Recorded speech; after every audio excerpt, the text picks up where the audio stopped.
back to eating forever.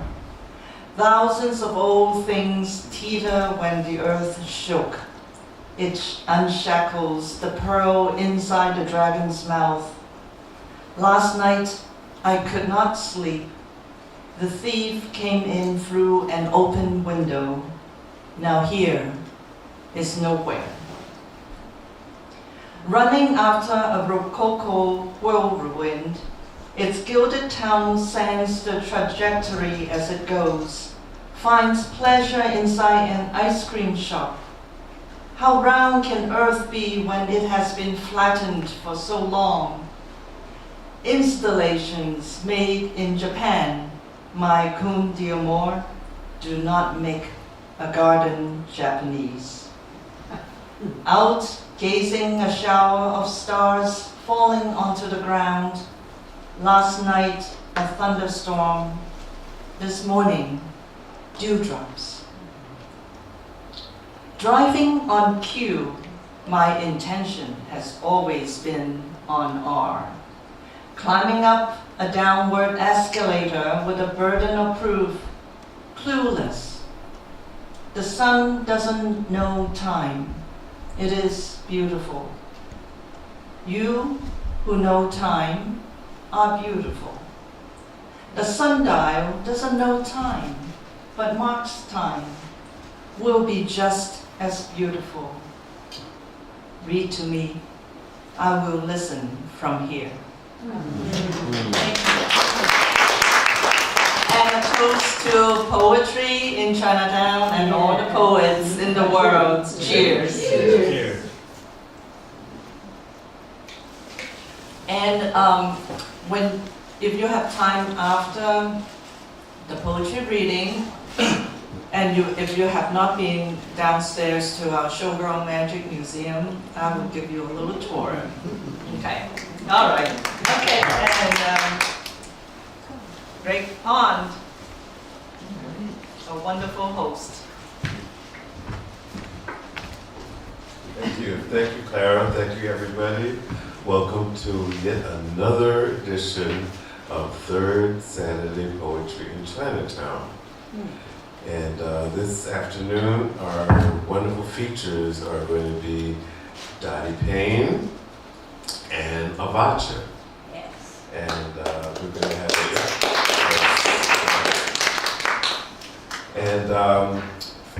we generally start with a few open mics, and then we have a feature, and then a few more open mics, and then the other feature, and then we end with open mics. We generally start with maybe 3 to 5 minutes. The crowd is kind of small, so there may be other people who may join us later, so we just kind of want to keep it, reasonable, and then if there's time, we may just do another round. So, also, cell phones. If you have cell phones, you might want to put them on vibrate or mute or turn them down or what have you. And even though we always do that, someone's phone always goes on sometimes. It's mine. So. We have little complimentary pens that we give out after you've read. And today they're scented pens. So they're colors and they're gel pens or whatever. And I also, because we won't be here next month, we will take the month of December off. We'll be back in January. But because we won't be here next month, I just thought, well, we'd do a little extra thing. So I got some Post-it pads here. So there's Post-it pads of different colors and then the pens. So make sure you get them. And so we can now get started. And our first 3 poets, I believe, are Judith and Alfie and Owen. So Judith, you can take the stage and start us off.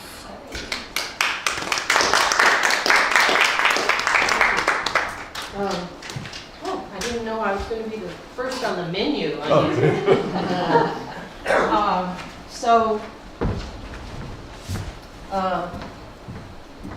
want to start. I was mentioning to us before, I was in a band for a long time. I played the flute. And because we're in a music place, I decided I better do my flute. It's a poem. And it's called, brilliantly, it's called Flute. Long ago, in some other where, the twists of her soft breath bent another air through this same silver. To break a gray day's haze, she too lit a fire on a grate and followed the five-lined maze to some sunnier place. But where? Who was she who ordered my odd-fingered flutes making at Payne's hands and set forth its first staggering, sweet speech? Did someone exhort her to it? Or was she eager, like me, to learn to wiggle through it into the music beyond?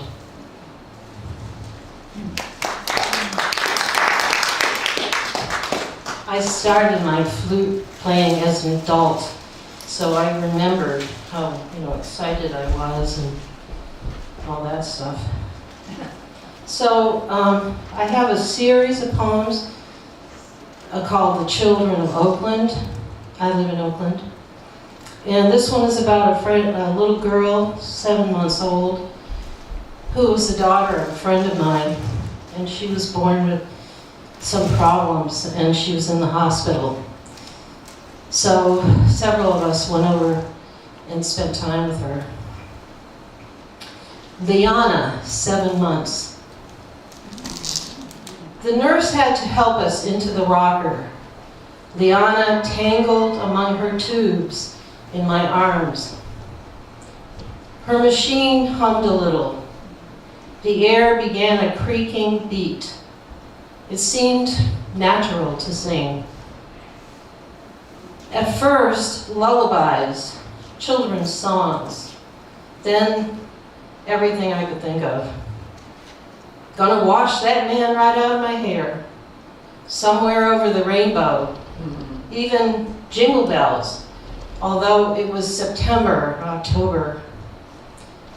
We sat there 6 stories up, the rain tight against gray windows, my voice forced out into narrow, cracking tunes, her breaths becoming measured, steady. Her dark, solemn eyes never left my face.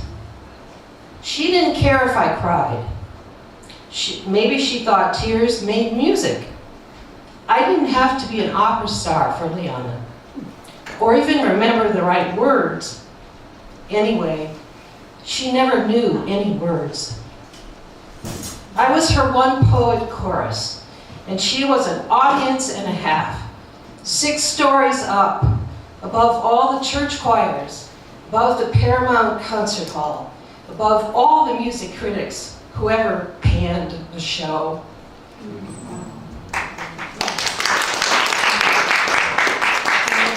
Sure, that's 5 minutes. I was going to read one more.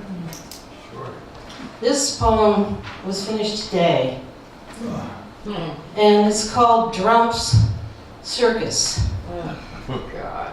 Yeah, I guess you all know who Drumpf is. I don't have to tell you. His second cabinet is a sideshow, each one weirder and more chosen for weird than the one before. And for loyalty.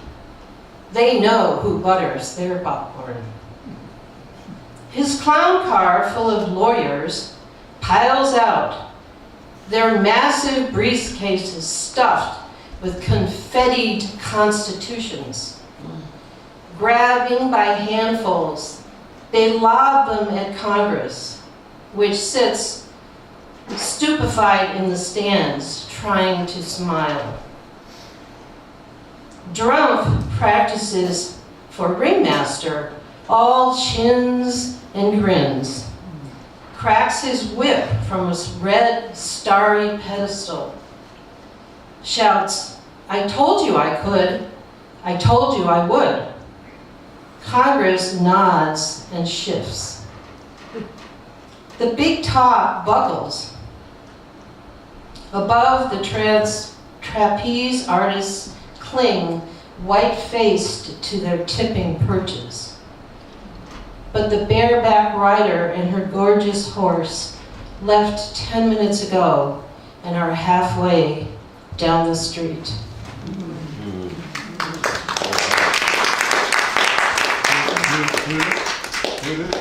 Yeah. Oh. I forgot the goodies.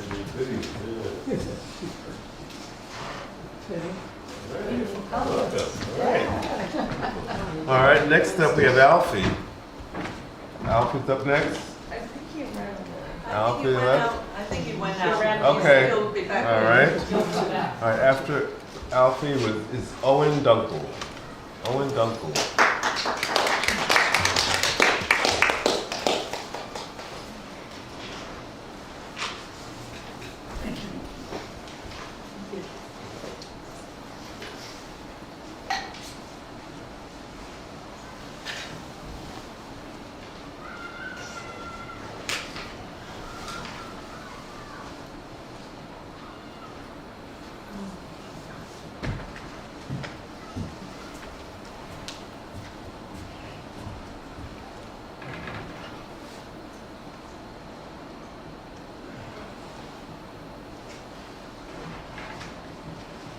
I don't know exactly how many to read, but anyway, this is my latest poem, dated 11/4/24. So far, so good, I say to myself, in the darkening evening of early November, as I sit in the growing darkness, looking out the door for more to the mystic, more to the approaching evening. A woman walks in and stares at the pastry and soda pop in the cabinet. A man comes quietly in and leans on his elbow and stares over the counter. People, one after the other, pile in and sit quietly into the evening. Very nice.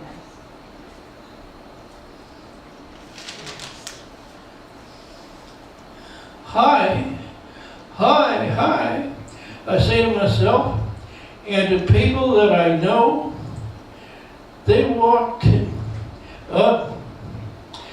I sit and stare and wonder why the place, the Trieste, I suppose, is alone, all alone on Halloween night.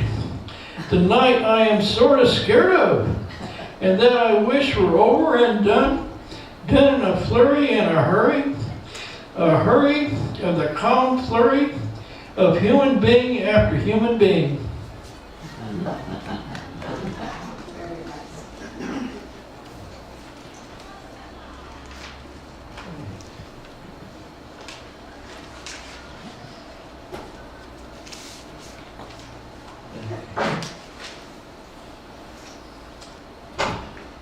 A pretty girl walks in to give the crowd in the Trieste a cold smile, and then sits down to drink some tea, to enjoy, I suppose.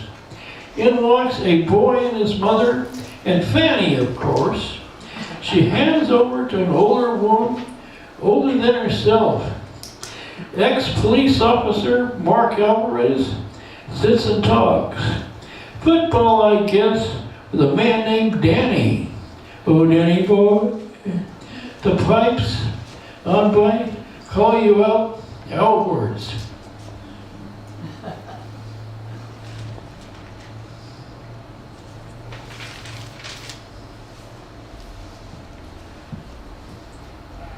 Fewer spaces can be filled like this one.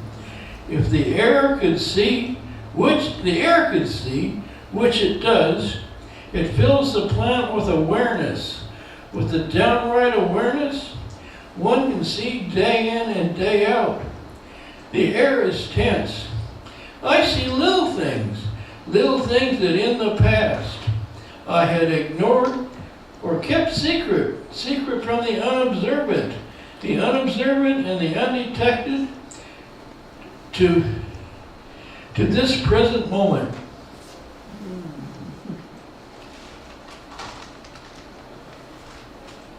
Two more only. Fleet Week, 10/10/24, I'm reading backwards. Jets roar overhead, roar and the sky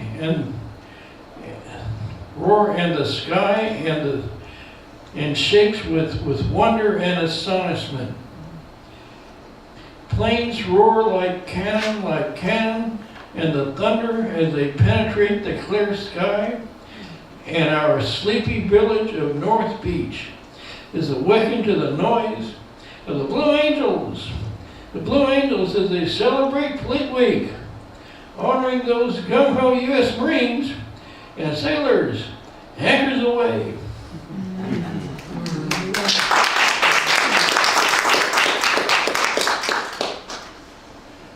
One more. One more.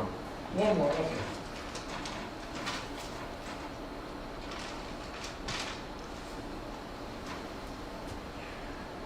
4 and 4 make 8. 8 times 8 makes 64, etc., etc. Now I begin my day, a Wednesday, a real middle of the week, Earth Week, Halloween, another 31-day month. Enough to walk around into things that walk into the next month, and cold November.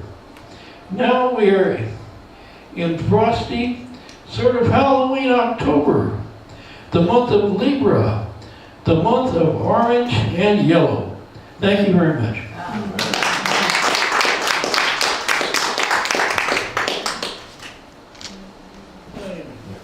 Owen. Oh, he's got goodies, colorful ones. Pen and And the pad. okay, thank you. All right, go. Thank you. Okay. All right.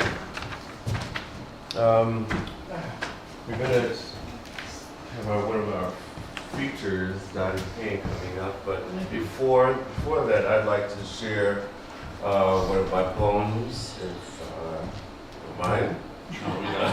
We don't mind. This is entitled So Much Grief for East Palestine.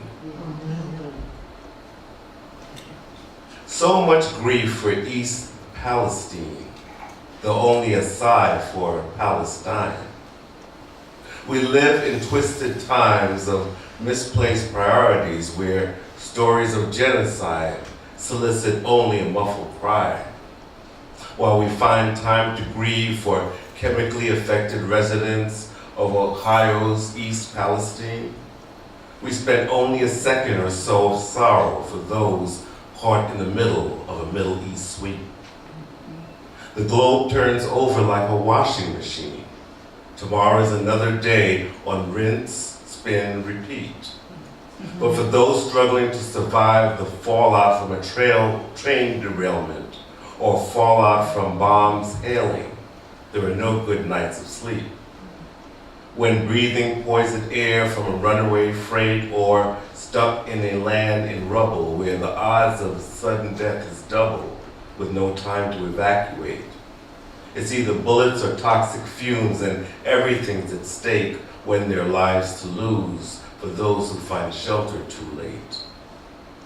But if you had to choose which palace, Tyne or Teen, was the safest place to stay, would it be the city with the raining bombs or the city with the toxic train? Thank you.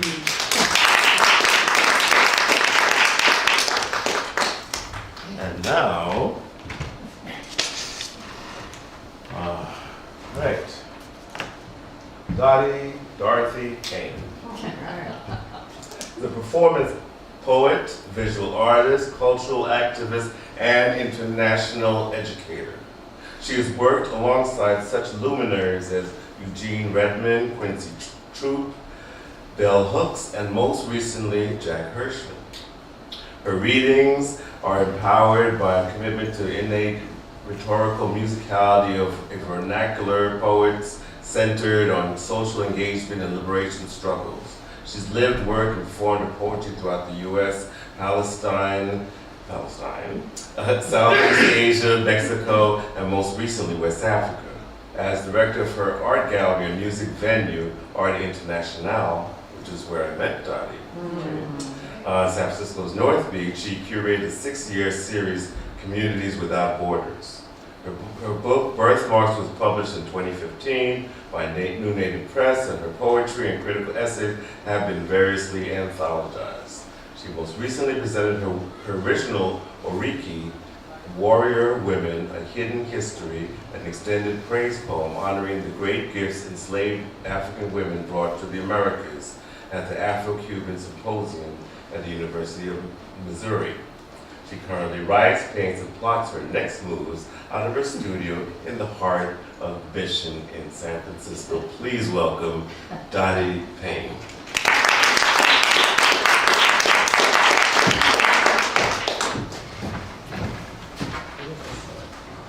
This guy, can I just say, I heard him read the other night at an event for Leonard Cohen. And he was not only brilliant, he got a standing ovation. I mean, he rocked the house, as my daughters say. Thank you.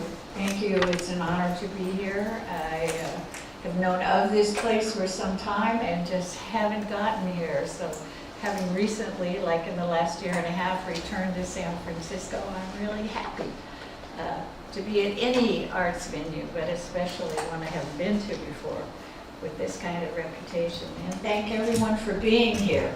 I think people who turn out on a sunny Saturday afternoon to listen to poetry must be really special people in my estimation, especially at these times where we're trying so hard to figure out how to move forward and not just sit down and cry.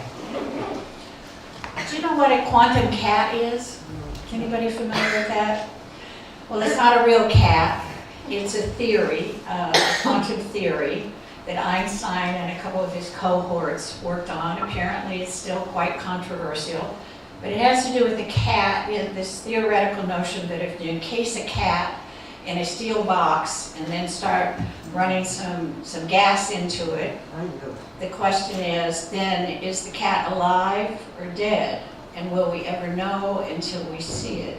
And when it's released, when the box is open, is it alive or dead?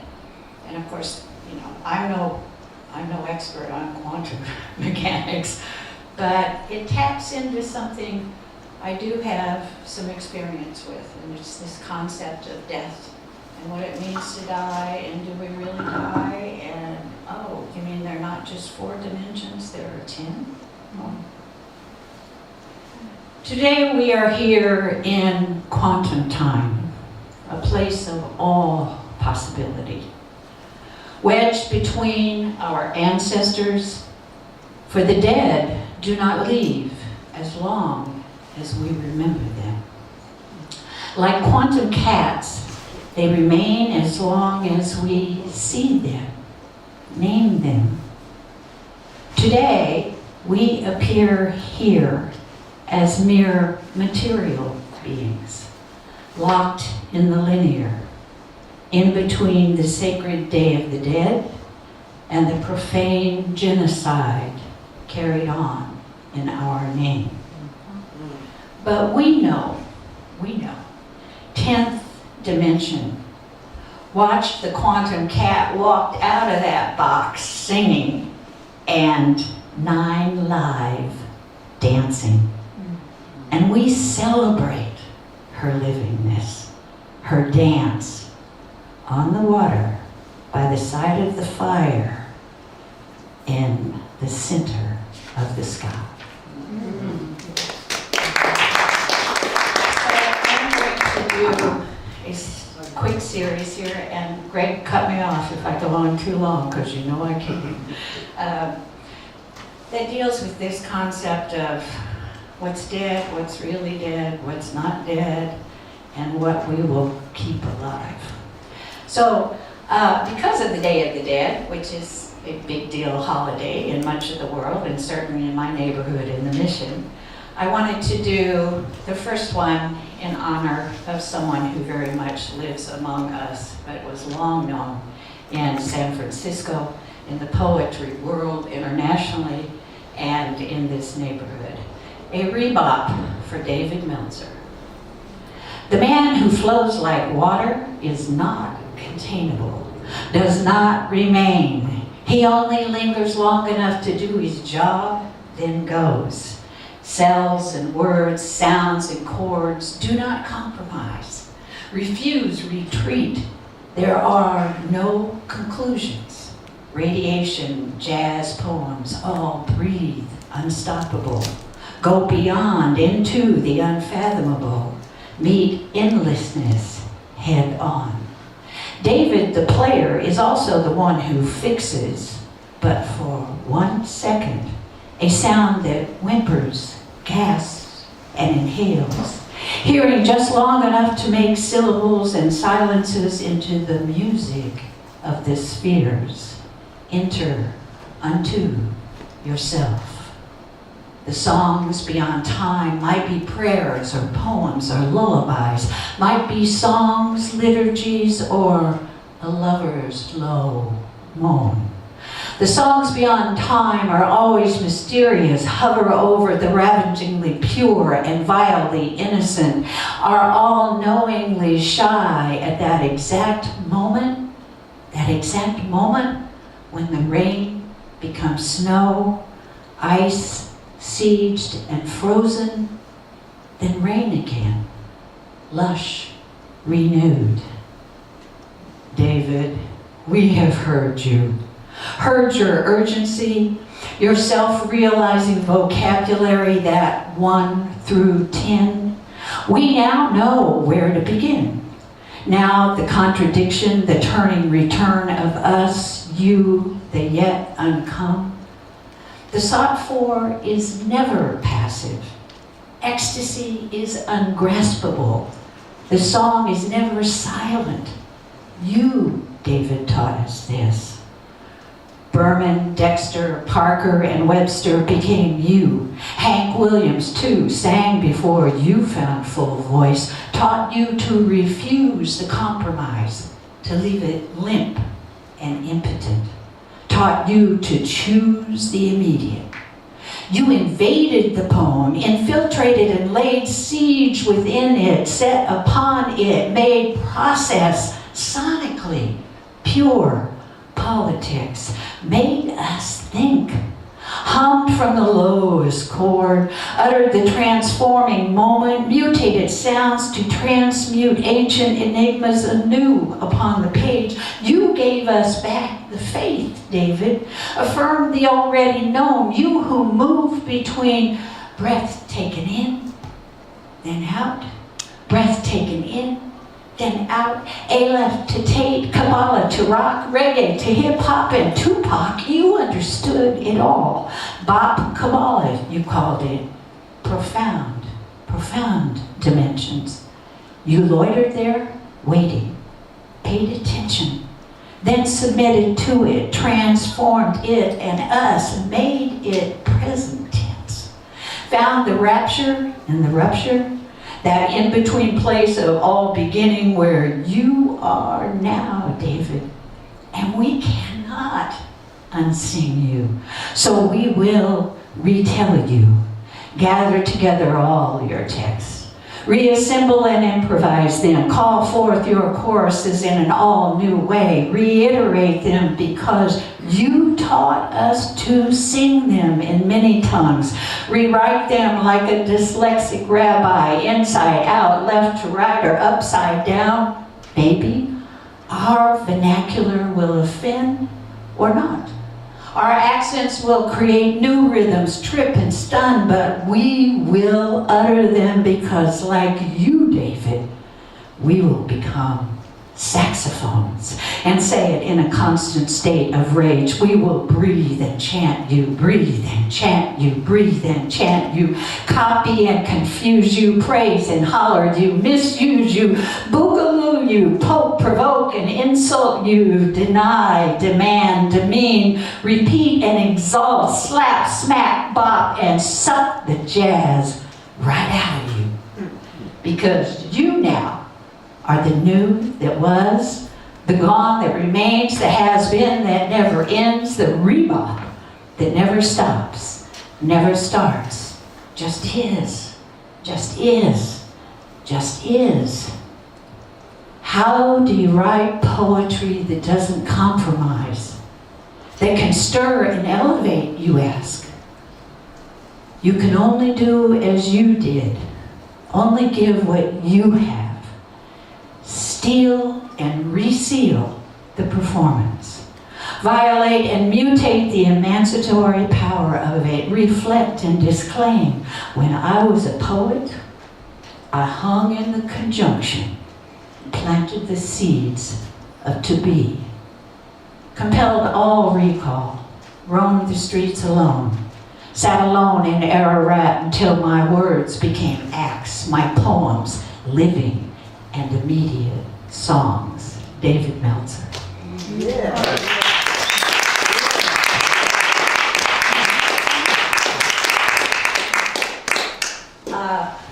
My dear friend and cohort, Fatimata Vetu, and I have been working on a project called Warrior Women, from Minos to Black Lives Matter. Minos being the fawn word for mothers, and mothers being, in this instance, not just the mother of a child or an offspring, but of a nation, of people, of a culture, of an everything.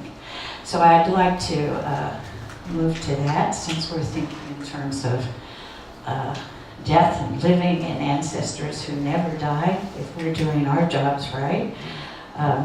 So I will share just a quick thing from that with you, if I may. And I'd like to open it, introduce it with an Africa Yoruba proverb. She who holds out her hands does not die. And the warriors became many. The mulatto Solitude escaped from the rapist who enslaved her, impregnated her. Solitude, who fought against the slaveholders in organized guerrilla groups, captured, hanged one day after giving birth to a baby girl. A baby girl. A baby girl. Guadalupe, 1772. Flora Boys Guillard, enslaved, escaped plantation, hid in the woods, formed a militia and became a military leader, killed her slaveholder, burned down the plantation. National treasure, St. Lucia, 1793. The three queens, Mary, Agnes, and Matilda, burned houses, sugar mills, fields, stores in over half the city of Frederiksted, led the banding together for the sake of island liberation, Danish Caribbean, 1878. And the great Andara Toyo, Toussaint d'Ouverture and Dessalines' Grand Toyo, Victoria Mouton, obey a woman. Victoria Mouton, obey a woman. Captured as a child and enslaved, she is given the choice, either become a feared Agoji or a slave. But she is betrayed, sold, and sent to Saint-Dominique, Haiti, to work the deadly cane fields for that brutal Grand Blanc in 1758. Grand Toyo, they called her. A midwife, a healer, a hater of enslavement.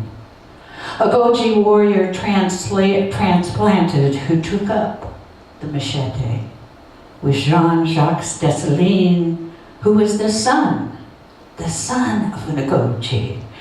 And it was Grand Toyo who trained him to resist on that brutal plantation. And it was Grand Toyo who led many rebellions before that famous night that boy came and and changed an entire nation. It is said she would stand like the warrior she was, her hoe flung like a gun over her shoulder, her scythe clutched tight in her right hand, her indigo knife swinging free from her waistband. A leader in battle. Narrator. She issued commands like a general when she took up the machete. Was captured, escaped, and in Goji, transplanted in Haiti. Grand Toya, Victoria Mouton, Dahomey, grandmother to Toussaint and Dessalines, Haitian hero of the revolution. Narrator. She is remembered for her lasting influence on Dessalines.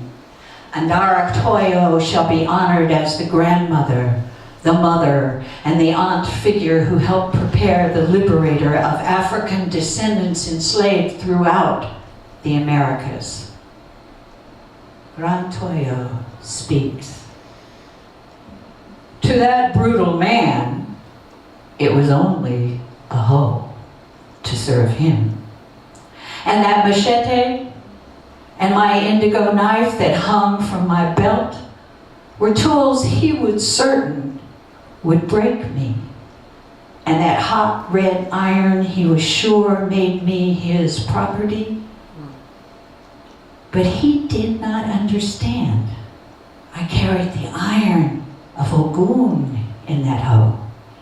He did not know that red brand that scorched my skin, released my ancestral powers from within, did not see that amulet of 21 Ogun Iroki I concealed in my sleeve, did not understand that chain around my neck was Ogun's sacred chain of unity.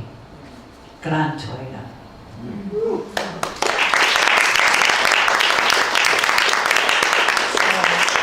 Beside the whole history of women like that, from Europa land and West Africa all the way to Black Lives Now today in our performance. So hopefully you'll get to see it someday. This opens with a quote from Pablo Neruda. You ask me why I care, why I risk all that I am, and I'll tell you, things keep happening. Things keep happening. I have seen the walls that darken the Negev and blind the world to Muhammad al-Dhuri. There is no escaping borders that get higher and wider, darkening the landscapes of death. I've heard the screams in the night. I've lived there. Tasted the sulfured morning air after the kill. Yes, I've been there. And watched as they wrestled men, children, women to the ground like sacrificial sheep. Made us see it over and over and over on TV. Made us complicit there and now here. Witness these killings, reveal the horrors to come, and they have, one by one by one. Boys, young sons, grown men slaughtered in our streets, our heads hooded along with theirs. Virtual lynchings kept us busy scrambling to stay safe ourselves, desperate to figure out how to survive yet another horror, desperate to just breathe, What do we do with all this death is the question that presses now. We hold our breath, but the looping truth returns again and again in 10th dimension clarity. There is no past, no over there. It lives right here, where the slaughtered for greed beat the calf who just wants to suckle its mother, murder the man who just wanted to breathe, strangled the woman who just wanted to sleep, diminish the man whose land he stands upon, slaughters the boy with his hands in the air. There can be no forgetting this. No forgetting the terror closing in on us. No forgiving the green in the pockets of those who choose not to see. No forgiving the cunning, the deceit, the fondling under our sheets. No ignoring the stains on our own hands if we do not put our bodies to the ground to stop this. No wallowing in the sorrow of our perfect knowledge of all of this. No forgetting the dollars for drones with our morning toast.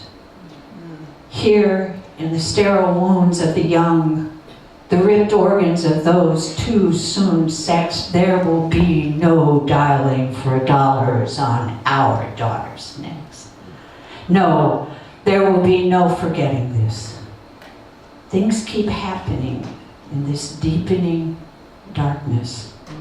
The dead keep dying, their flags keep flying, and the bankers burn the midnight oil, stockpiling stolen goods as the children keep starving. And they keep silencing the poets. They keep silencing the poets. But there will be no forgetting this.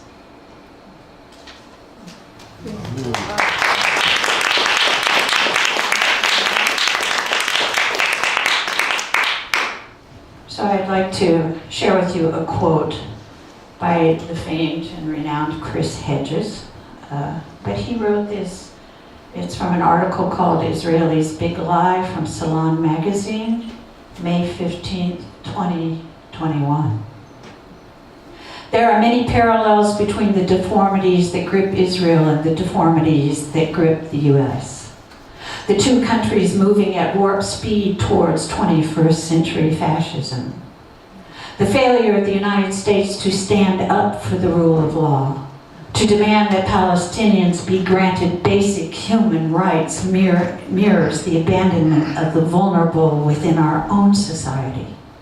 We are headed, I fear, down the path the Israelis are headed down, and all resistance, as the Palestinians courageously show us, will only come from the streets.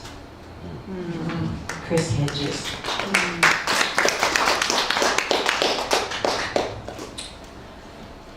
I wrote this on the occasion of the US-funded genocide, of course, committed against the Palestinians, but I wrote it in February the 3rd, 24. I will not write a poem today. I will not wring my hands in grief, pound my fist on the door, or call on you all to pray. I will not write a poem today. I will not post my rage on my Facebook page or call on Congress to complain. I will not write an editorial full of facts about their history of massacring. I will not even mention those horrors of war anymore, or listen to orphaned children weeping, or listen to orphaned children weeping. Nor will I rage at home alone, but I will remember them. I will wear a triangle of red on my sleeve. I will shout genocide, genocide out loud in every crowd during every liberal politician's deceitful whining. But wait, I can fix this. Nor will I ask some God to forgive or stop this, for this is not God's work. No, only evil does this. Only evil. No, I will not write a poem or go on a fast. I will no longer answer the call from those who offer no action plan to stop this.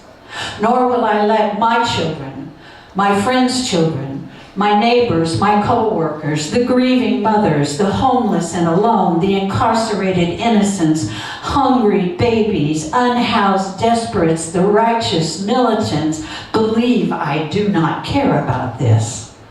I will not turn the other cheek and hope for the best. Will not fail to call this anything but what it is. A horror of horrors committed by the criminally rich. I will not grovel at the feet of deceit, nor mingle with the indifferent. For those who choose silence are covered in the blood of this. I refuse submissiveness. Choose instead to commune with the 80%. I will scheme and plot, ready my heart to put a stop to this and mean it. Will stand tall and proclaim, not in my name. Call out those who slaughter for more and more profit and power. I will denounce and defy nations that use their pillaged wealth to fund this. Oh yes, I will hold forth against this. And I will honor and praise the irrefutably brave who defy all odds by any means necessary, tunnel their power, refuse to cower, armed with dignity, courage, and kafiyas. To them I will bow down, them I will follow. But I vow, I will not simply sit and write a poem about this.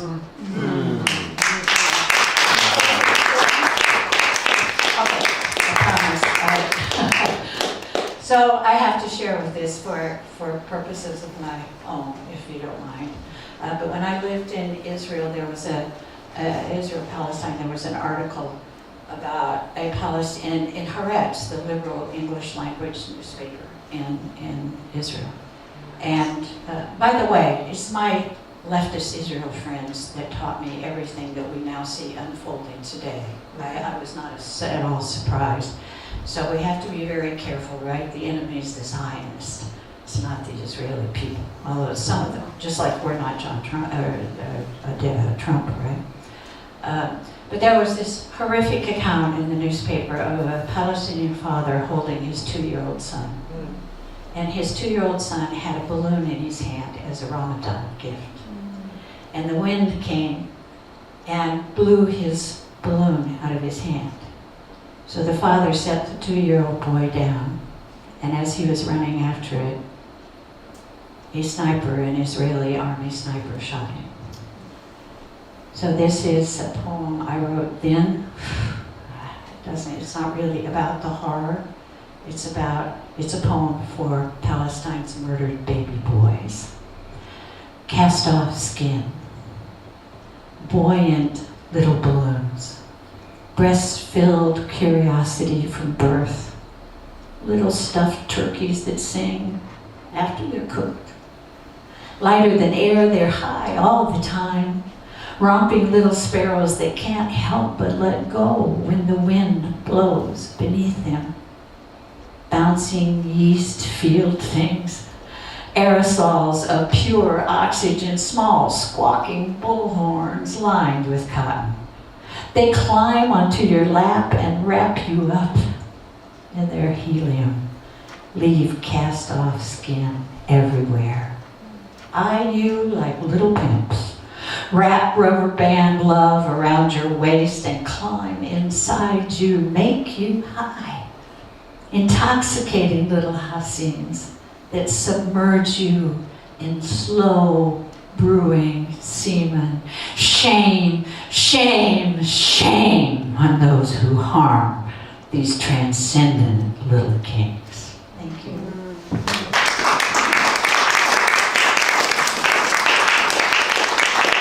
Thank you, Jeff Thomas.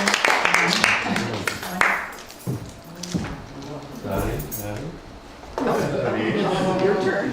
I'm always out of these things too. This is perfect. Oh. Thanks again. Another hand for Dottie Payne.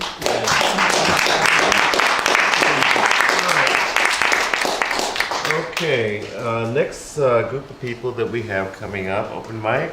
Nadia will be next, followed by Larry, Rose, and Garrett.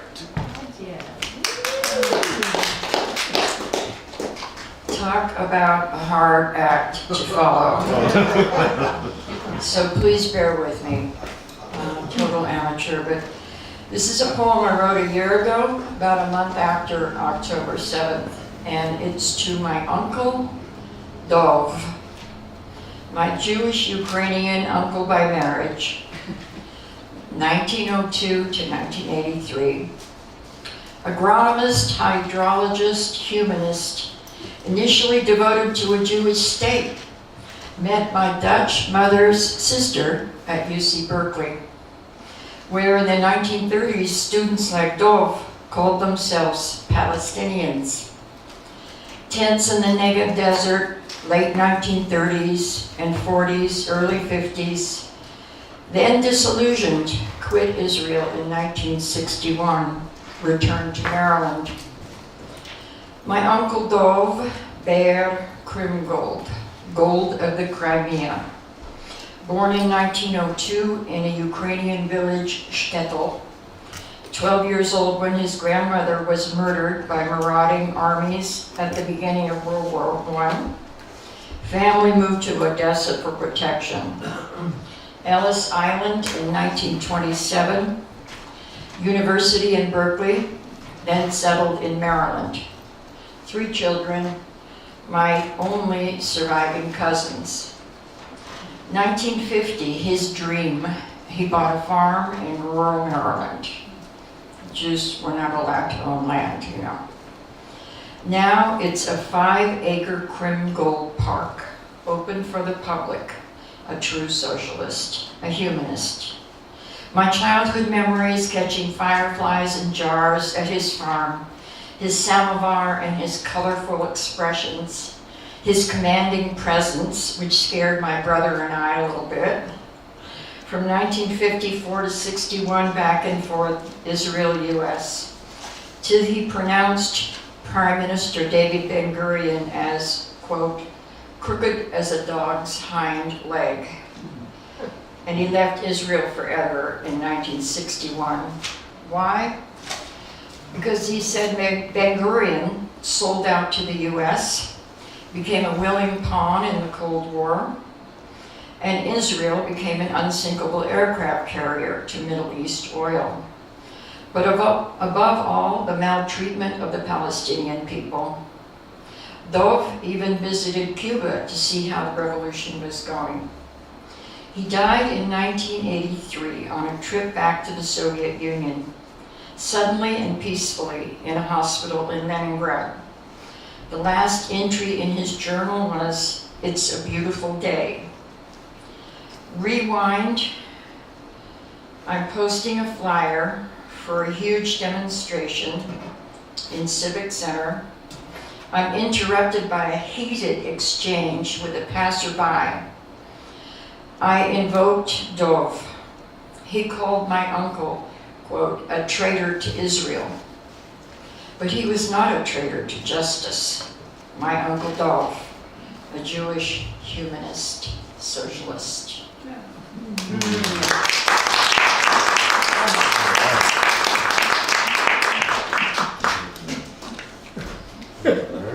Oh, okay. I think blue is my favorite color too. Take some yellow. Thank you. All right, you're very welcome. Thank you. All right. Next up, Alfie was here earlier and came back, so I'm gonna have him come up here and read now. He's here, and then after Alfie, we'll have Larry and Rose, and then maybe we'll have one more than our other feature. It's Alfie.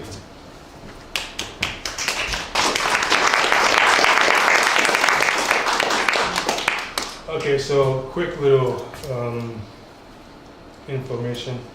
I didn't know today was gonna be a poetry reading day. I just walked by and I saw Clara outside, and she said there's gonna be poetry today. So I didn't write anything, but it just so happens last night I was just thinking about some stuff. So I'm gonna just kind of wing it off of what I was thinking about. So it won't be as fluid as these two beautiful poets, but it'll be something that's on my mind. So last night I was out looking at the moon, and I was just thinking about a girl, right? That's what guys always think about. So I was looking at the moon and I was thinking, I don't know if the moon reminds me of her beauty or if her beauty reminds me of the moon. But what I feel is I would like in this moment to share this moment with that girl. Doesn't have to be an hour or all night session. Just this moment, the both of us appreciating the clear, cool, dark night, appreciating the presence of each other without saying anything, just existing together in this creation. I don't know if it's the moon that reminds me of her beauty, or if it's her beauty that reminds me of the moon, or maybe I just like thinking about her. Thank you.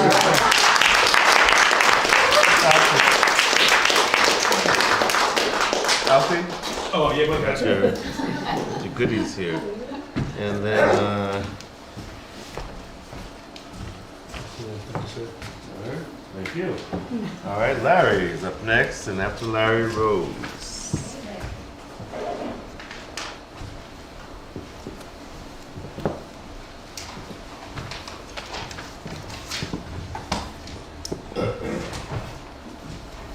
Hi.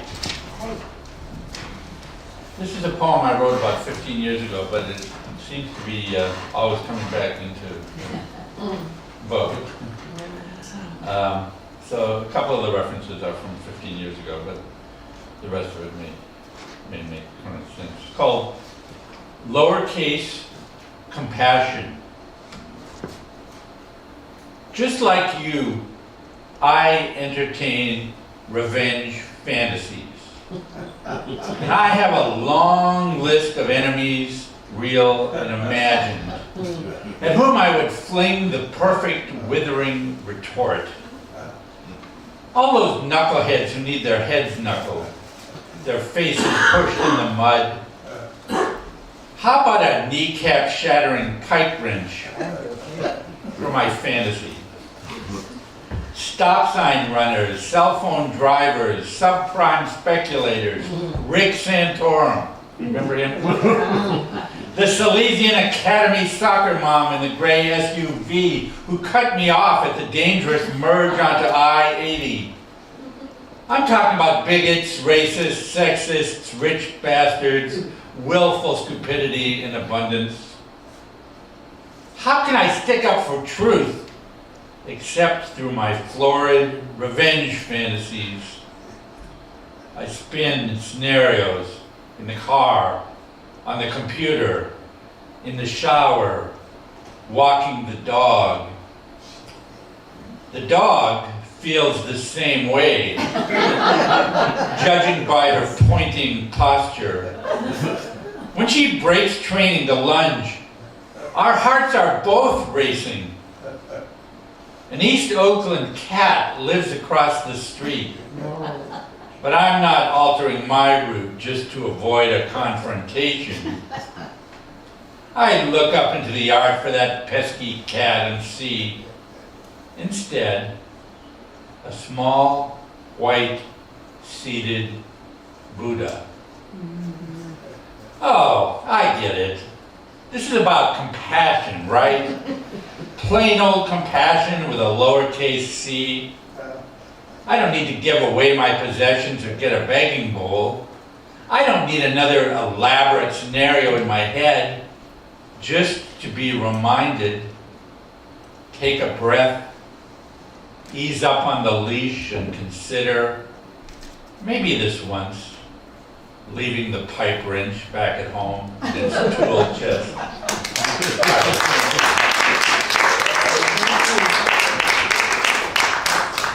Oh, my pen. Oh my gosh. Look at all these colors. Okay. All right.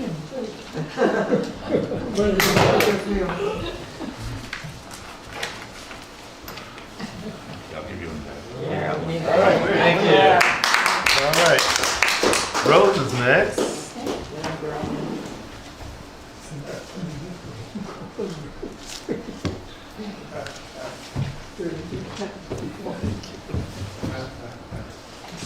Coming down to Chinatown used to be a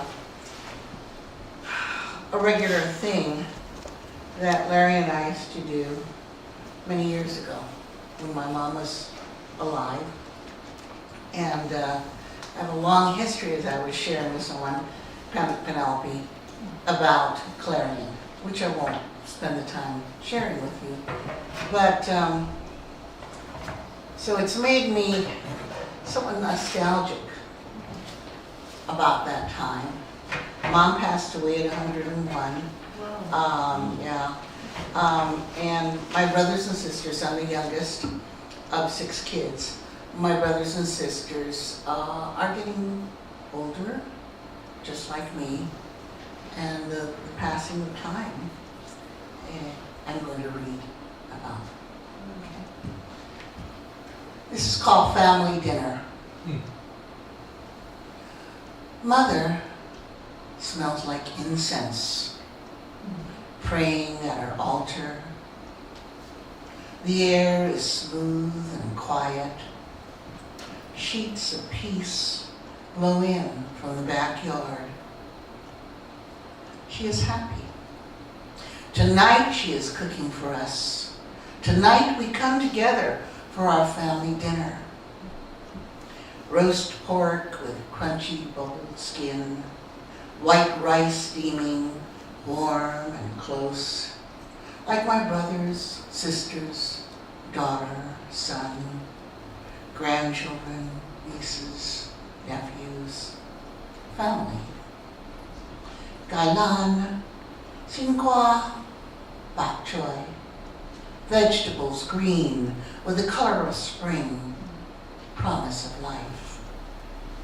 Woodsy forest mushrooms, brown, wrinkled, dormant oysters, quietly resurrecting from their dehydrated sleep. Pickled radish, salted duck eggs, all waiting for their entrance into this symphony called pork hash. Tonight, Brenda might bring tapioca pudding, pearl white balls suspended in their sweet Milky Way. Terry and Tracy will add some crunch and twist with anise biscotti. Julie and Morris will bring pasta salad, zebra pink shrimp with feathery cilantro, bound together with love and collaboration. What kind of bread or rolls will Marilyn bring tonight?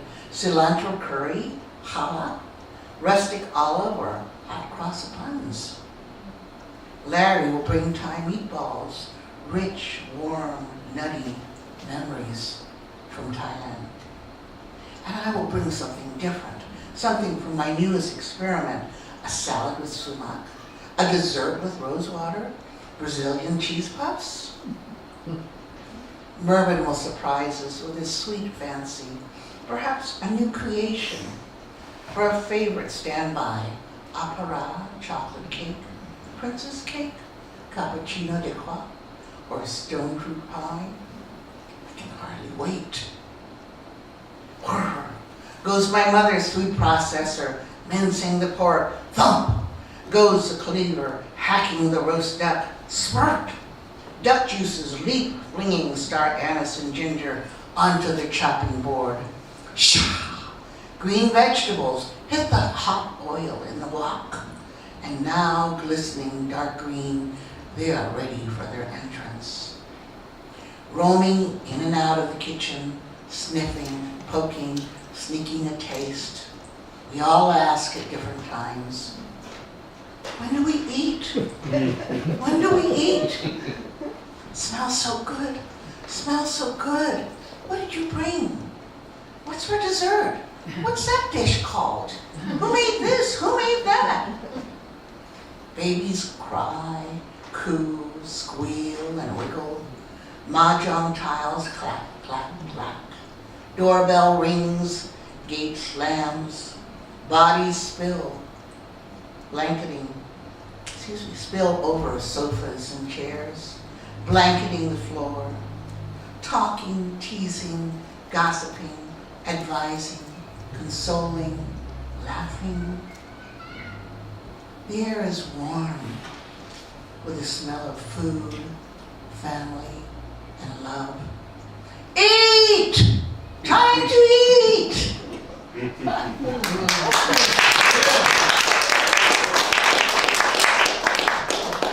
hungry, Lizzie. So my mom lived to 101, and this is a poem, very short, about the dividing of what she had. It's called Mother's Cleaver. Solid, rustic round, wooden handle holds the iron blade. Wide, flat, just the right heft. Not too light, not too top heavy. Weight evenly distributed between handle and blade. Strength and balance. Like you, Mother. Older brother took the Kuan Yin statue you promised me. I thought this was the most important thing we shared. Daily prayers, meditations, reminders of compassion.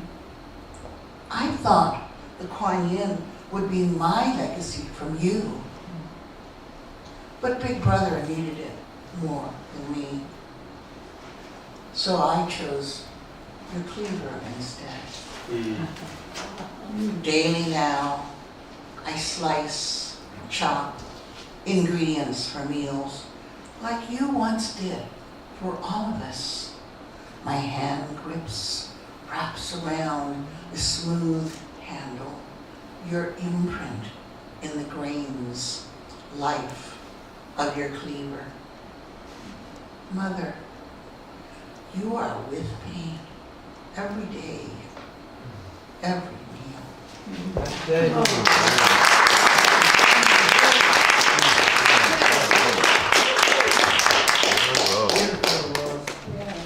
Oh, yeah. We keep forgetting. Yeah.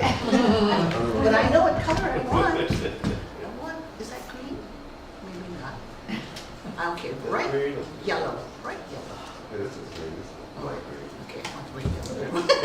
After all that. All right. Yeah. There. All right. Thank you. Thank you. All right.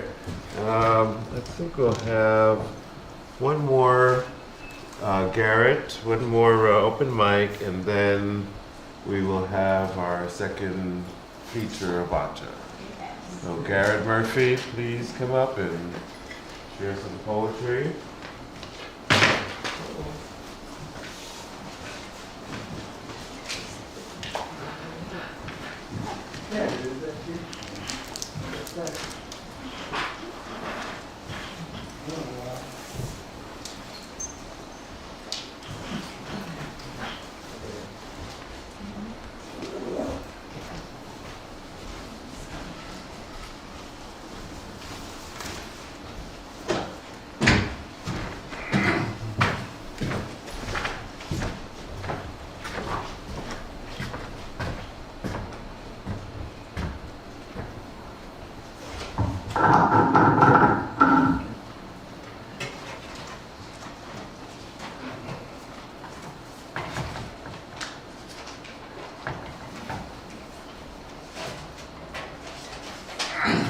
Infinite tolerance.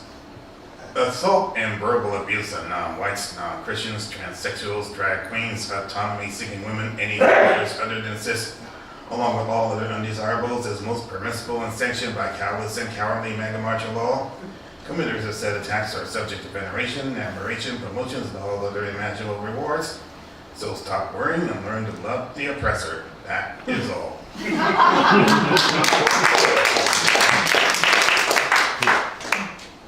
Homage to Buzz Windrip in the name of Homeland Security. Fascism is here. It shouldn't have been any surprise at all.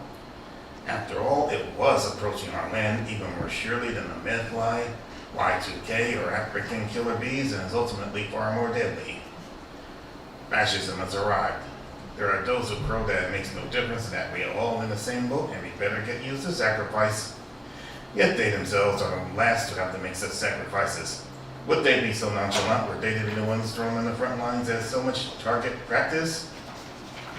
Too obvious a question to answer for would-be armchair generals. Fascism has come. And with all due respect to Sinclair Lewis, it can happen here, and it has happened here with all this homeland security. Miss Sybil Libertine was recently run dead by a plane of security, while too many of us say, let it happen, for we need to wake up.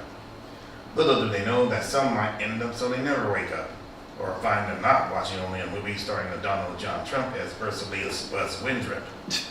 They'll instead soon find this is no old wives' tale either, but all too real for many to survive. It can happen here. It is happening here, and about to happen more, for fascism is here.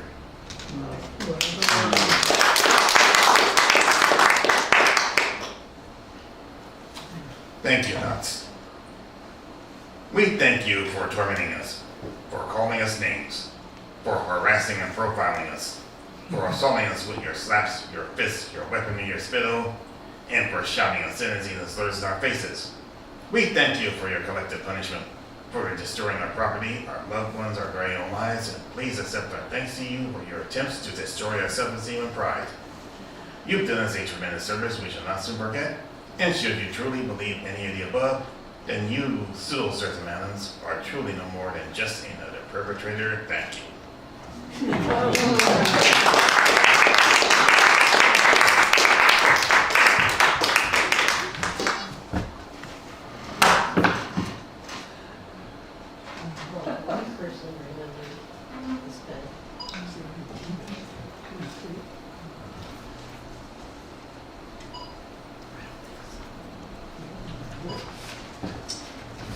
Thank you, Garrett.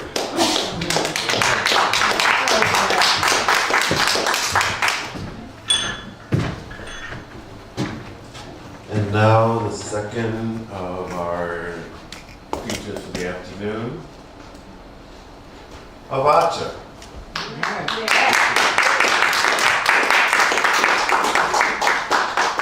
Avacha is an award-winning poet and multi-instrumentalist who has been published in English, Spanish, in the USA, Mexico, and Europe. She's opened for Betty Carter, Susanna Baca, played with Rasan Roland Kirk, Bobby and Luis Cespedes, John Handy, Dimensions Dance Theater, and Nikki Giovanni. She shared stages with Sonia Sanchez, Pretty Thomas, Janice Mercatani, Diane DePrima, Michael Franti, Faye Carroll, and Jane Cortez. She's a popular Bay Area DJ and radio personality and leader of the group Avacha and Moduque. Facilitates La Palabra Musical, the music of the word, the longest running multilingual poetry series in Oakland.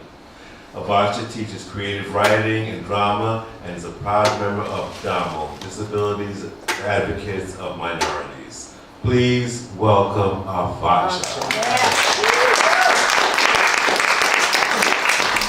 I am so honored to be here. This was a regular place, of mine when her poppy was still alive, and this was the music store, and downstairs was the performance space. And I haven't been here since, but I'm grateful to be back. And Clara, your poppy is grinning from ear to ear in spirit land somewhere because you kept it going. And if you don't do anything else, please support this place. You have to keep it going. I got here early deliberately. Somebody told me a secret about the Spicy King Szechuan food down the street, and I'm addicted to Szechuan food, and the food is great. Was it good? Oh yeah, oh yeah. So when you come down here, get some of that good food down the street. Anyway, it's right across the street on the corner. I have a couple of poems for you from my old book, my new book, and a CD. I've got them here if you want to take me home with you. This one is called Karma, When Karma Calls. This is some crazy crap we're living through. I just heard they're announcing that the preacher wants to knock out the education department. Oh my God. Anyway, when karma calls. There has never been a time when I wasn't told how lucky I was. Lucky to be born in the time and place I was born in, here, at home in the land of the free, here, and in egalitarian land, or heaven, where inequality is running around in the nude. I want to know, if I'm really living in the greatest of times, standing in the middle of heaven, why is the insatiable smell of evil so strong? And why am I still crying for and with all our relatives with no roofs over their heads? In an upside-down world ruled by gangster gurus who get rich by feeding the rich while robbing the poor, and enjoy getting richer by the minute off the disappearance of all the medicinal gifts and beautiful people of the disappearing rainforest, while crooked politicians and sanctimonious pimps stand around profiteering and instigating the suicidal madness of the unending wars all over the world. Can you tell me? I said, can you tell me why is my heart still breaking? Breaking for the country folks and the mountain folks who have nothing but their dreams. The folks in the fields who grow our foods but still don't make enough for their own families to eat. And why are there tears running down the faces of indigenous people, the original people everywhere?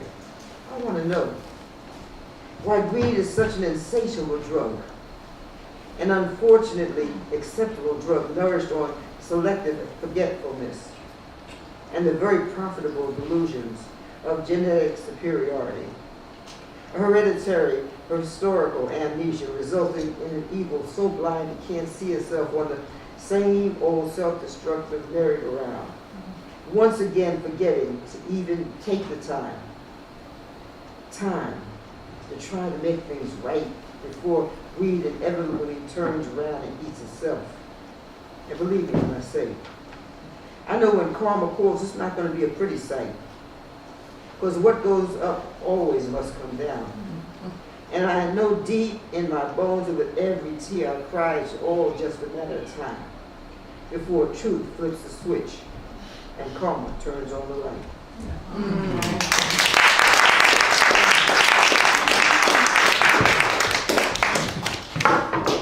Better. Popular demand. What? Move it a little closer, Yeah. so everyone can hear you. There we go.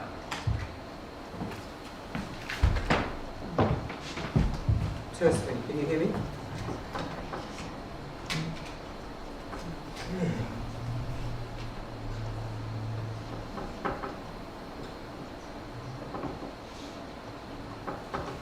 Yay for tech support. Yeah. Thank you.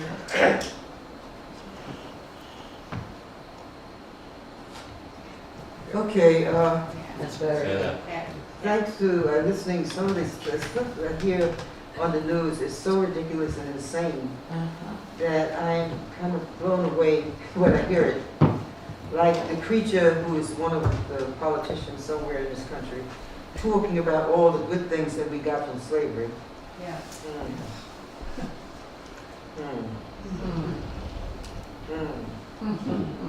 I don't even want to respond to that, so I won't. But I will respond to the one that said that, you know, that the indigenous people didn't have it, that's why they lost it. And that people of color didn't have it, that's why we lost it. And all this other madness. And that the creatures that have designated themselves to be in charge have it. It's a wonderful detour I love. This matter is, it's always, you know, you can destroy it, but you can't destroy it. It's always going to be here, and it always has been here in one form or another. So this is what matter is, and we were always part of it. I'm part of a 17-piece orchestra called the Electric Speed Squad Box Orchestra. I'm the poet resident with them. We have a residency at the California Jazz Conservatory the second Sunday of the month. We won't be there in December, but we're there every other month. So if you want it, it's on the CD I have over there. But anyway, And this is on it. We were there long before it all began, there before the cataclysmic blast. We watched as part of the electrifying charge that set this life as we know it in motion. We were there. I say, we were there, and the spinning of our spirits involuntarily assisted in the birth of the first stars. We helped with the placement of the constellations and orchestrated the arrangement of Saturn, Uranus, the geometrical precision of Orion's belt, and the radiant consistency of Jupiter, Pluto, and Mars. We were there. Awestruck, riding inside the inner heart of the solar dreams through the heavenly medicine of the Milky Way, listening, witnessing the beginning of it all, brazen cosmic peak freaks in the center of the miraculous. We were the free and freedom, before the division of the sexes, before love was kidnapped and romance commodified. We danced before roles were written in stone and my spirit danced around yours. I was unrestrainable and we were too big to be contained. We were the real deal, the real definition of the meaning of what love is supposed to be about. You and me, two opposites of the same vibration, compatible opposites, in a harmonious composite, the true unification of the one. We were here and there, and we were everywhere, all at the same time. Little microscopic, infinitesimal points of light, pure life invisibly vibrating in this universe while it was still devoid of the perversions of war and guilt. And murder and rape were inconceivable sins, but hardly original. And before living in shame of every kind of nakedness became an unholy duty, and greed became the only acceptable truth propagated by greedy fools who had the nerve to declare theirs the only rule, the unbreakable rule for everyone else but themselves to live by. We were there. I say, we were there, offspring of another dimension, and we danced. We danced resplendently, wrapped in the exquisite beauty of all the colors of each and every rainbow that had ever been. We were nature's smile. Gardens prayed to the rhythm of our tears and got drunk on the musical euphoria of our vibrations. Dizzy from our spinning, but spinning and spinning and spinning and spinning and spinning, we danced. I say, we danced before our fullness intimidated the emptiness, and the destruction of peace was considered natural a long time before the power of joy instilled fear in the joyless, and the always changing constant motion of existence terrified the already petrified. We were there. I say, we were there before cowardly fear of the unknown ate the spiritually blind alive, and the universe regurgitated the sadness of their negativity, spit it all out into some far away intergalactic compost pile. Just another mound of fertilizer lost in time, and we were there. Say, we were there listening. We were listening, witnessing as we danced. A couple of brazen cosmic peep freaks watching the rebirth of nature's phenomenal true unification, the inevitable repollination of the one, watching as it reaches out as it always does and pulls itself together, and then it all begins again and again and again and again. That's also in my book. I wish I just happened to have a few copies of it. You know, all these interviews you get, they're always the same. Why do we like? From whence do we get our inspiration? Like, you gotta look. But anyway, so this is called The We of Us, and it's basically talking about, because it's a concept that folks have forgotten. You know, the so-called savages of the world know it. It's not about me or I, it's about the we. There are groups of people all over this planet that don't even have a word for I or me. It's called The We of Us. When I write, I dress yesterday's visions in today's rhythms, and I tap dance all over the page with every poem. And with every single word I write, I am reliving everything these cultureless cultures have tried their best to bury and replace with the sadness of their emptiness. And I continue to sing, keeping the ancestors alive by singing their song and expanding tradition with new words in strange lands. I am the recognition of all the traditions and souls have tried to erase, but with a thank you in our hearts, we joyfully climb up out of the acceptable respectability of their passionless graveyards and reborn. I say we are reborn in every poem we write. We sing to you through the rhythmic fire of samba. Every rumba reinstates your presence in our DNA.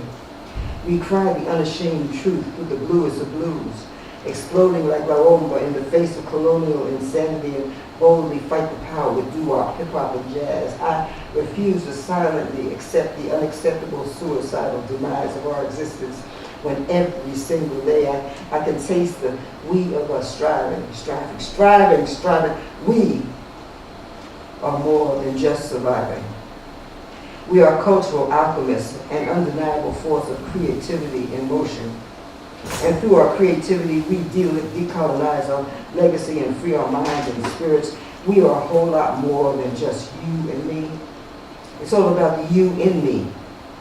The me and you, the we of us, writing our way out of the delusion of manifest destiny's self-righteous madness and reinvigorating the dreams our ancestors died for.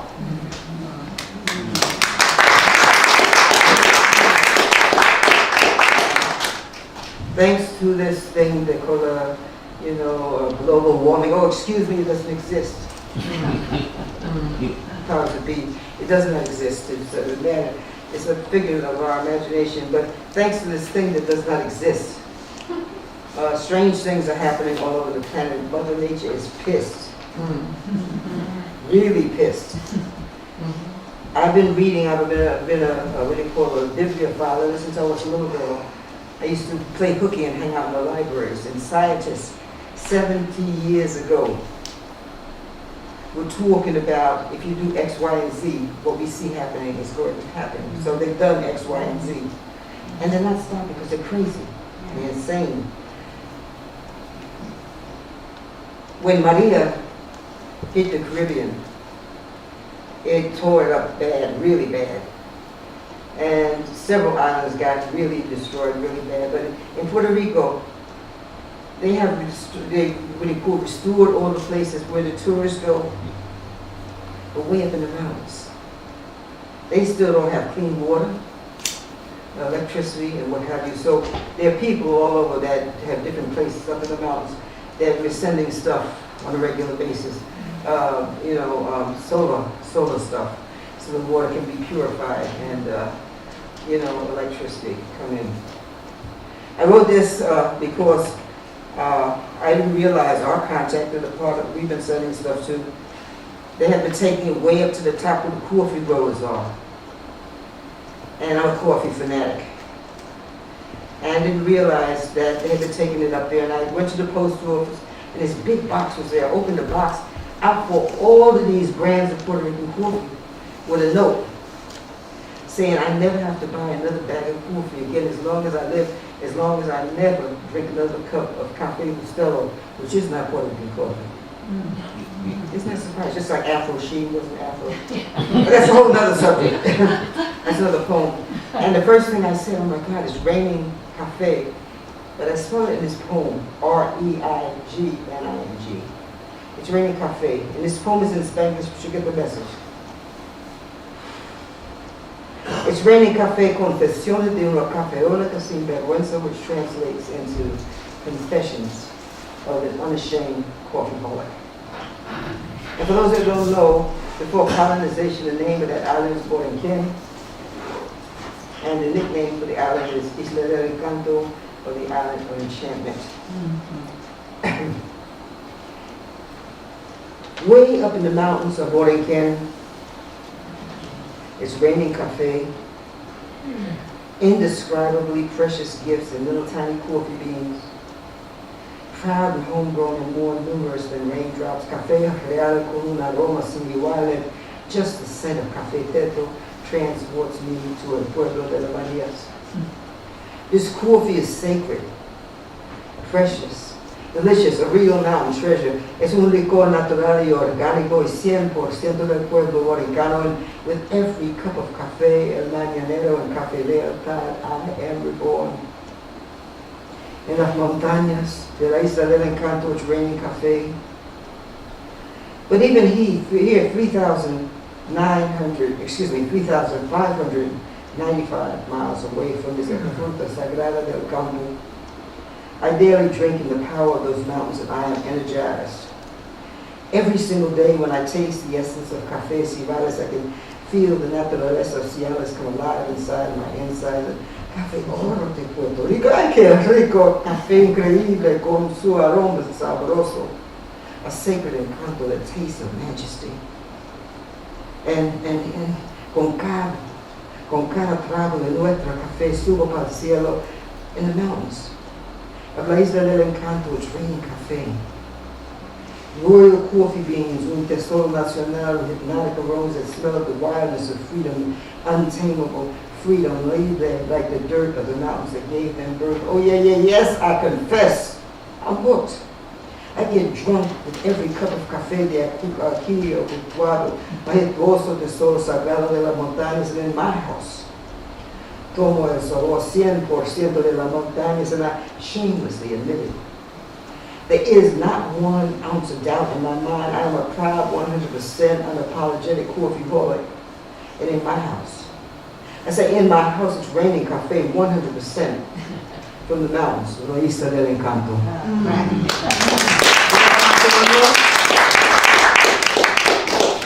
For my book. This is a poem that I wrote for the street kids, you know. As a musician, we get home real late. And I come home, about 2 years older than Dirk, carrying a lot of instruments. And these kids, these little 9, 10, 11-year-old kids, and it's not just here, it's everywhere. I've been out of the country, and the street kids are everywhere. And people make fun of these kids. And the reality is, these kids are desperate, and which means they're dangerous, because they're hungry. So I wrote these kids that were in my neighborhood a love poem. And I didn't expect what happened. I mean, I expected to win those kids over, but they are unbelievable. The street kids are unbelievably organized. They wound up in street newspapers, the street, what they call street spirit, etc. And they wound up kids from Youth Speak were doing the poem. And I got off the subway, the BART, downtown San Francisco, and this cute little chubby Chinese girl threw her arms around me and said, "Grandma!" I said, "Ooh." I thought she had lost her mind. No. She changed my life. She read this poem to me. The poem is in English, Spanish, and Spanglish. She read it perfectly to me from the top of her head with no paper. I wrote it, I can't do that. And then she says, "Thank you. Nobody ever talks to us." And I've told this story 5 million times, so if you heard it before, I'm sorry, you're going to keep hearing it, because we need to realize these are our children. They are children. That's right. And we can't forget that. That's right. And we have lost our damn minds because we are not respecting them as children and taking care of them as children. Don't do that. Please don't do that. Don't do that. Don't do that. Thank you. We just want to Okay. So this is called Street Children of the Night, para los chiquititos de la noche en cualquier lugar. Black and brown children of the night que ya saben nada, ay Dios, que ya no saben nada de jugar, mis niñitos de la calle, queridos modernitos whose ideas of having fun got swallowed by the darkness. If I could, I would wrap you in sunshine, I would hold you close and fold you in these arms and caress whatever's left of the child in you with lullabies. I would like to cover every inch of you with home-cooked self-esteem and better deseo vacantes. I want to fill the hole that hurt dug. Take my hand, and I swim the fire through the fires of hell for you, with you through the movement of disrespect. I'm a hard-headed kind of lady, and I just can't see myself giving up on you. Somos lo que somos, you and I, para nosotros, somos todo lo que hay. We've been fused together by history, por lo bonito y los sueños robados. Like spiritually in the maze of our destiny origin. Mis negritos, mis pequeños callejeros, los necesito. The truth is, I know I need you. It's yo sin ti, so I nada, and if I had a chance, I'd refuse to turn you loose till you are so in love with yourself that self-destruction would disintegrate under the pressure of your presence. And you were so secure in my love for you that even the sun would lay aside its arrogance just to get a chance to reflect the brilliance of your essence and bask in the bold truth of your integrity and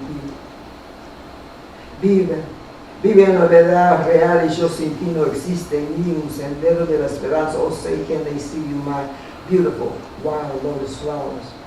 If I could, I'd bathe you in a sea of rose water. I'd convert your waves of pain into an ocean of pride and faith. And yo te pido, dame un chance. Please, please, please let me in. I promise to do the very best I can, even if I have to wake the dead and conjure up our ancestors' breath. I'm not too proud to act a fool, get down on my knees and holler and scream and beg all the spirits of goodness to intervene, to blow away the fog of dismay and distrust, pacificate tu lágrimas, and dissipate the rage burning behind your eyes, so together we can wash away the centuries of emasculating doubt, defeminizing lies, and have a little fun and learn to play a brand new game called Demolishing Walls of Self-Hate. Children of the night. Mis niñitos de la calle, I want the stubbornness of my love to help you turn on all the lights inside your soul. Tú eres mi sangre. I will not allow the streets of any city to steal you. You, like a lotus blossoming in the night, mis queriditas, alma de mi existencia. I will not let the cesspool of Fulinga make a fast food happy meal of your dreams. Chiquito de la esquina, you are our only wealth. You are the most beautiful part of me, and I'm not about to let you go. I will not permit the hungry stupidity agreed to feed you to the streets without putting up a fight. I'm more extinto perdido de la noche if I could. I would pave your path with stardust and massage your mind with a steady diet, just how important you are. Make sure you know you're too damn important to let the world just throw you away. It's my job. I say it's my job to remind you on a daily basis this crazy old lady is here to stay. I'm still here. I said, I am still here, staying and praying and praying and staying and staying and praying and praying and praying and praying and praying. You let me in. Mi cielito negritito de la noche, I'm talking to you. Can you even hear me? It's all tomorrows that you're throwing away. Querido niñito de la calle, I'm still waiting, a stubborn old lady with a heart full of love, standing in the shadows and waiting on who you could be, waiting for you to finally see me, waiting to wrap you in a blanket of sunshine. Thank you for listening to my words.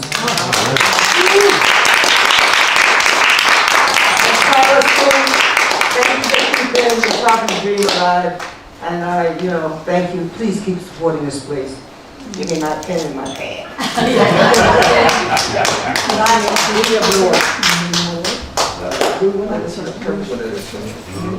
Yeah. And if you want to book a CD from me, see me over here. Thank you very much. Thank you. One more hand for Avada.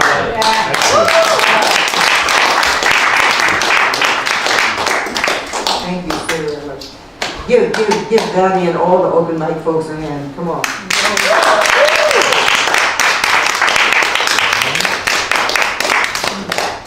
Okay, we have a few more poets to get in here, and we've got Alan, we've got Nicole, we've got JJ, and we've got Charles. And is there anyone else that I've forgotten? Okay, Alan, please take the stage. And then Nicole is after Alan. Oh, sorry. I'm short.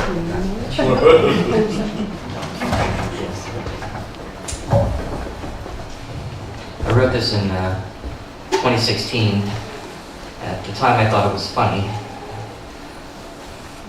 While, like most Americans, I have been deeply disturbed by the election to the highest office in the land of a racist, misogynistic, incompetent, and grotesquely narcissistic sociopath, I am desperately trying to remain optimistic, to find the silver lining in the racist, misogynistic, incompetent, grotesquely narcissistic, and sociopathic cloud that now hangs over our country, while at the same time struggling to resist the temptation to completely detach myself from the grim reality of the present and spend all of my time dropping acid and watching reruns of I Dream of Jeannie. And while it would not surprise me to learn that the 45th and now 47th President of the United States has at some point in his life tried to grab Barbara Eden's, down there, I have actually found a bright side.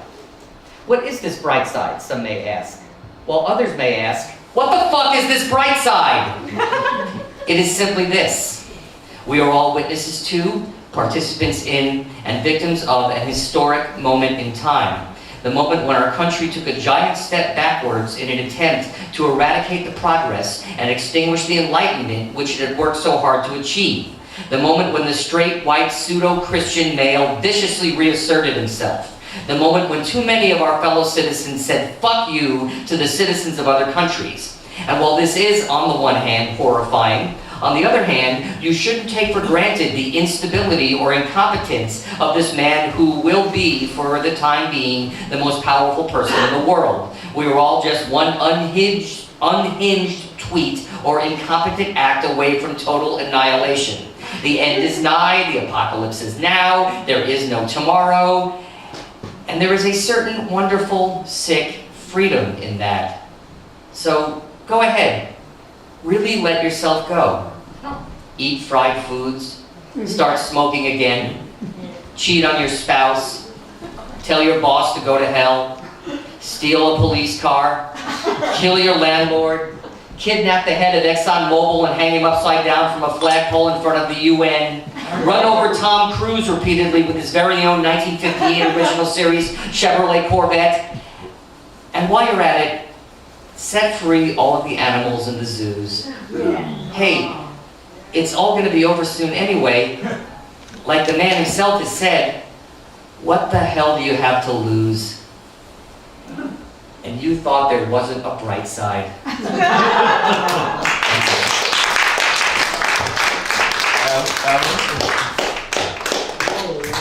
So much. Good. Nicole is up next. Thank you. Back to Nicole, JJ, and Charles. All right, Nicole. Hello, everyone. See you again. Hi.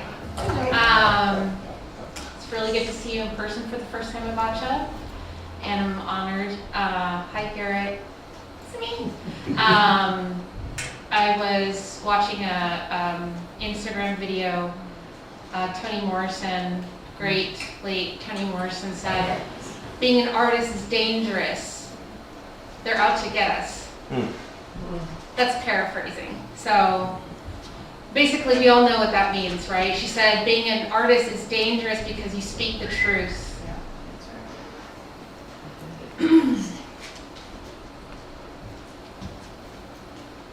Save yourself. Don't listen to your heart.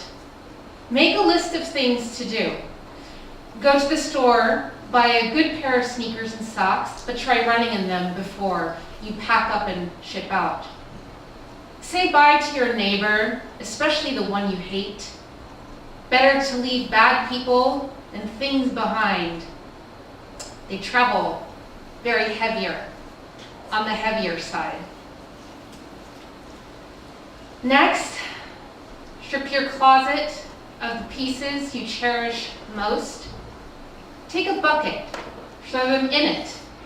Pour alcohol and light a match. Throw it into the bucket, then make a cup of tea. Don't forget to open the windows so the smoke can escape. Depending on how you feel, watch your precious things go up in flames. Just get out in time before you take the burn. Start packing, but only the basics. Whatever they are to you. Ensure your bag is light, enough to carry, and the rest, little unnecessary things, leave them to burn. Take your hat, don't forget your cap, so they know which team you root for. Take water, rubbing alcohol, nuts and some beans, a pencil, sharpener, paper, and a carving knife, and leave messages on every single tree. And as you set out by foot during your trail, marking each tree, I was here, this is where we used to be. I was here, this is where we used to be.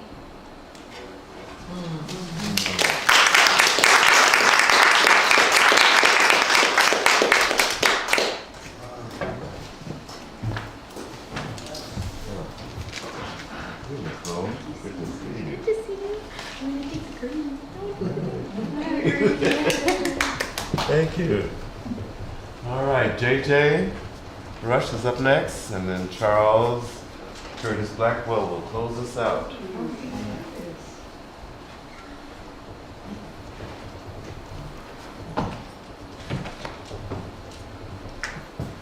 Hello, everyone. Hi. I have a secret. Yeah. I come from a rough neighborhood. There used to be a numbers run. But at any rate, I am now a unisex poet. And incidentally, I don't want to break the movement, but what is your name again? My name? Yes. Dottie, Payne. Dottie Payne. Yes. You know what? What? I think I have found my Jane Fonda. And that is Thank you my very latest much. publication. Poetry of seduction for queens and ruffians. So in the meantime, Avasha, I want to say it's wonderful seeing you again. I mean, this is almost like a reunion of sorts, right? Right. And incidentally, I did not make my, graduation party, okay? But I feel like I'm at a graduation party, so I'm going to give you a little nostalgia. And I'm going to recite a poem that I did that got me ensconced as the in-house poet at all places, Hospitality House. So here we go. When blossoms fell from off the trees, when new love came hot to me, life was a romance cast and spell by Nat Cole at the wishing well. When from the same location came the Mona Lisa that Nat arranged, life would never be the same. When girls in miniskirts played leading roles at Lover's Lane.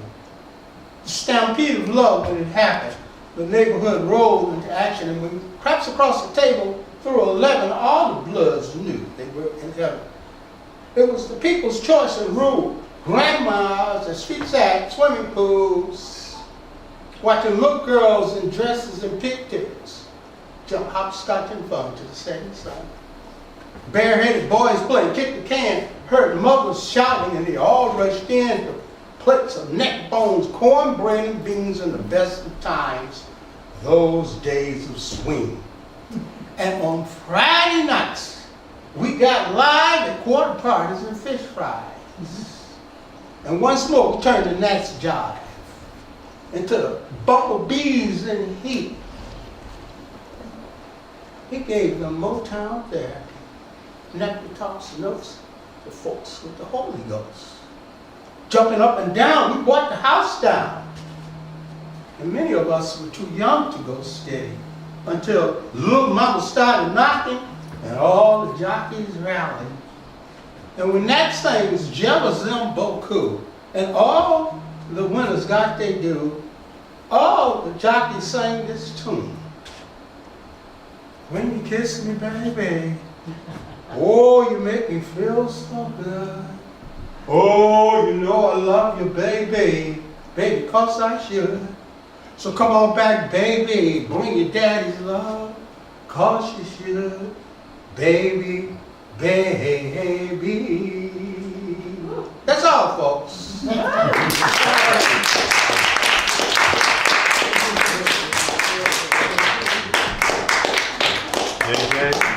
JJ, and Charles is up next.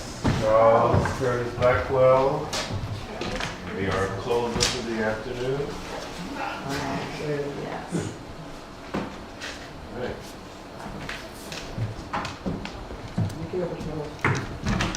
Make a leg. Ciao.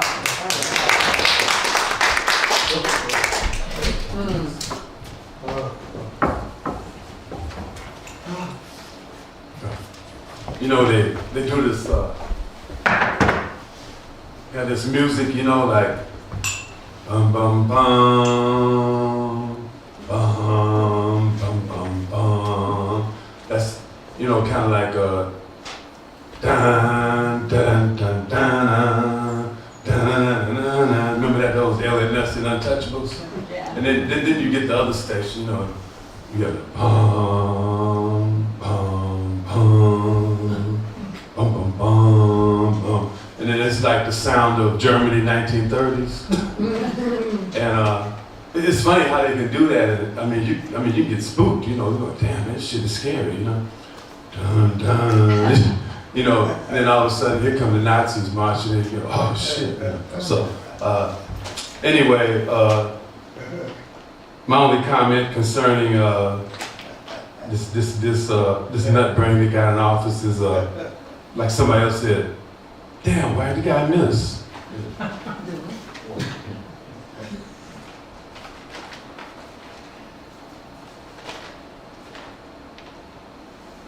Okay, so moving on to a more happier note. I was an Ellington fan, you know, and so it was Greg told me that. He said he met Ellington. Ellington was about a little bit, maybe an inch shorter than Greg, or 2 inches shorter. Is that right? Okay. So anyway, so this is a fun piece, kind of help take our minds off all the dun dun dun dun dun. Almost mood indigo. Ellington's pling, bling. On that key, heart surgery. Undefined, work-related,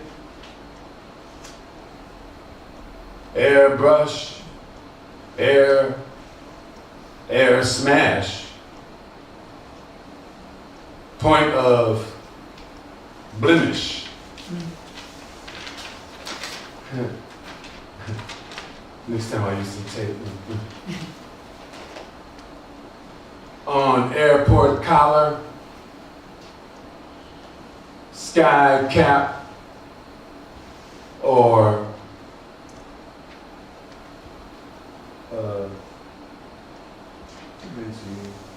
sleepy car Pullman porter. Weep for me, George. Oh no, Ellington, weep for me.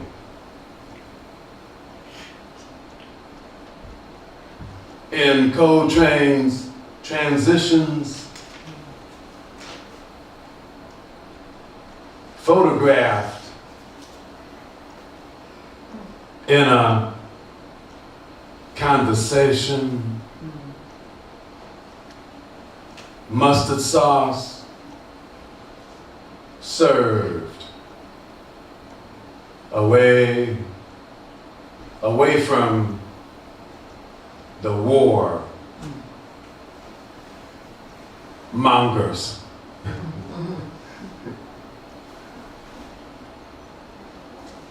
The apex of the mountaintop is up above the clouds.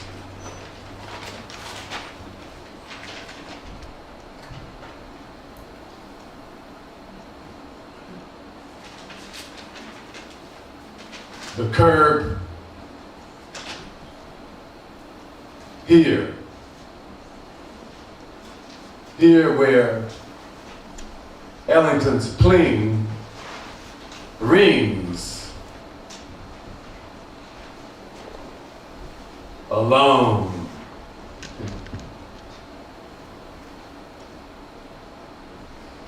With no piano, just rock and ice Oh, dirt lover. Waiting for that obscure sound of bling.